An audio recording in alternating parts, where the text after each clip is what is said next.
What are microorganisms? Can you think of any examples? Pause the video and think of a few. They are microscopic organisms, or tiny living things.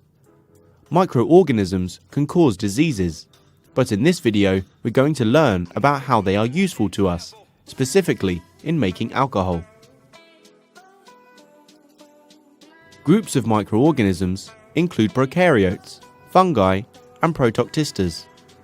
Did you want to include viruses too? Don't, as they are not alive and are very simple, only made of DNA or RNA and a protein coat, and cannot reproduce without other cells.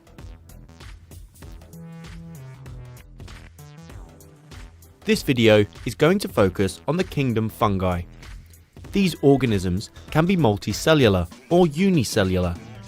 You are probably most familiar with the ones you can see, like mushrooms and toadstools. And it's very important that you remember that fungi are not plants. They feed by saprotrophic nutrition, which is extracellular secretion of digestive enzymes onto food material and absorption of the products. Their bodies are organized into mycelium, made from thread-like structures called hyphae. Fungi can be both harmful and useful. Harmful microorganisms are called pathogens. They cause diseases. Examples of harmful fungi include those that cause athlete's foot, ringworm, and potato blight. An example of a useful fungus is yeast, used in brewing and baking. Beer and wine are made using yeast. Yeast is a type of fungus that contains an enzyme which will convert sugar or glucose into carbon dioxide and a type of alcohol called ethanol. In this process, oxygen is not used. Therefore, yeast carries out anaerobic respiration, also known as fermentation. Humans use this process to make alcoholic drinks like beer and wine, and also to make baked goods rise. If you have ever eaten fluffy bread with air bubbles in it, you are benefiting from anaerobic respiration of yeast. So why don't we get drunk when we eat bread? Carbon dioxide gas is trapped in the dough as bubbles, which causes the dough to rise, whilst ethanol evaporates in the high temperatures of the oven.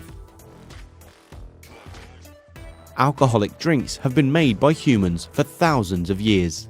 There are Egyptian carvings that show people making and drinking beer, though they drank it with a straw. Different types of alcoholic beverages are made by providing the yeast with different sources of sugar. Wine and cider are made from fruit. Beer and spirits are made from cereals. In fact, there are many examples of animals that deliberately eat fermenting fruit because they like the alcohol inside. For example, tree shrews enjoy fermenting palm nectar. In some countries, like Brazil, alcohol is made from sugarcane and can be used instead of petrol in cars. It's one example of a biofuel, though it's controversial as the land used for growing sugarcane could be used for cultivating food for people. So now you have an idea of just how useful microorganisms can be for us, from making bread to alcoholic drinks to powering our transport. You can learn more about the effects of drinking alcohol on the human body in this video.